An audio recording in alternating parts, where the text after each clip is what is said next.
Direct action against the 2010 Olympics didn't really begin until 2006, when a blockade was established here at Eagle Ridge Bluffs to stop expansion of the Sea to Sky Highway.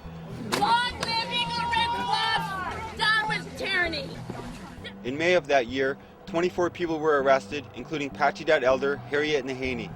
In response to Harriet's arrest and the attack on the Eagle Ridge blockade, the first acts of sabotage occurred. Over $50,000 in damage was done to heavy machinery along the Sea to Sky highway expansion. In January 2007, Harriet was convicted of contempt of court. As a sovereign Indigenous person, she rejected the authority of the government. You see, the Royal Proclamation says no treaty, no jurisdiction. That's what it means. And it still stands today. Even though she was suffering from a bad flu, the court still sentenced her to 14 days incarceration. Would you do it again? Of course I would.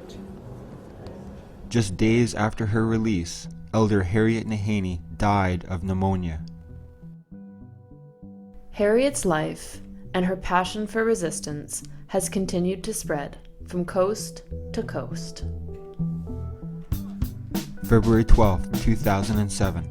VANOC, the Vancouver Organizing Committee for 2010, and their corporate sponsors unveiled an Olympic countdown clock in downtown Vancouver.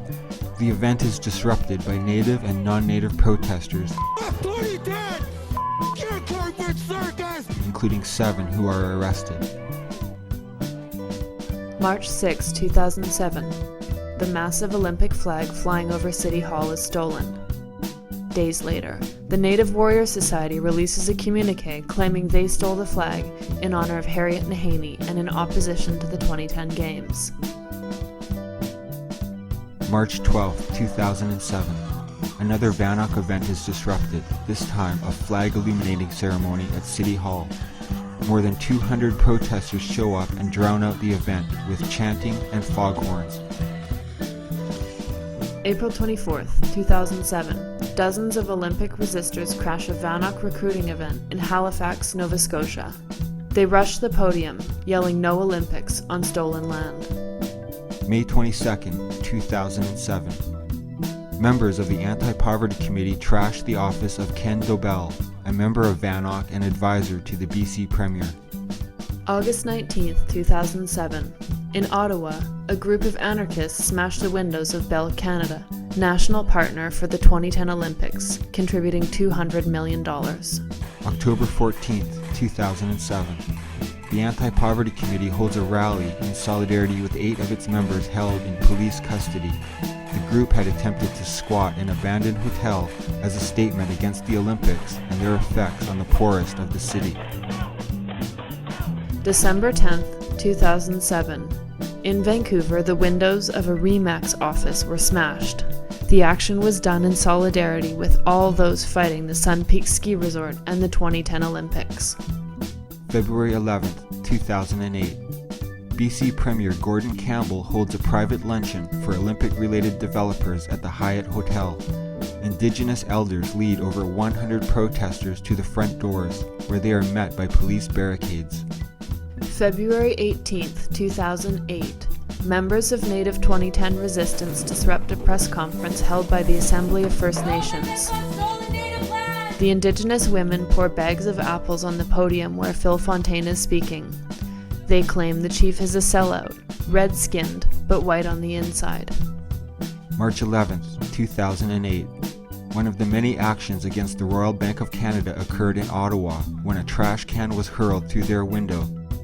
May 7, 2008, a Peter Kiewit and Sons truck was torched. Kiewit is the main contractor building the Sea to Sky Highway. It was also the company that filed the injunction that led to the arrest of Elder Harriet Nahaney. June 24, 2008. Several military vehicles are set on fire in Vancouver against the Olympic Police State. That same night in Toronto, another 13 vehicles are destroyed by fire at a General Motors dealership. General Motors of Canada is a national sponsor, contributing $53 million. September and October 2008, Olympic resistors across Canada target the CP Rail Spirit train. On the West Coast, the Olympic Resistance Network crashes the send-off ceremony. and outside Guelph, Ontario, a woman used her body to blockade the rail line and stop the train. February 12, 2009. To mark the one-year countdown to 2010, the Olympic Resistance Network organized a torchlight parade.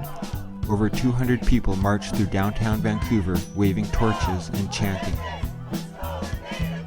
This is just a select list of the campaigns and direct actions that have occurred against the 2010 Olympics. The Olympic resistance movement continues to force Vanok off the streets. Large public ceremonies have ceased altogether, and Olympic events are kept secret. To mark the one-year countdown, as the Olympic budget continued to soar, Vanok held a $500,000 private party. Only 300 elite guests were permitted to attend in the publicly funded 8,000-seat Olympic skating venue. The Olympic Resistance Network is a coalition of various community groups, including Indigenous, anti-poverty, environmental, and many other concerned citizens.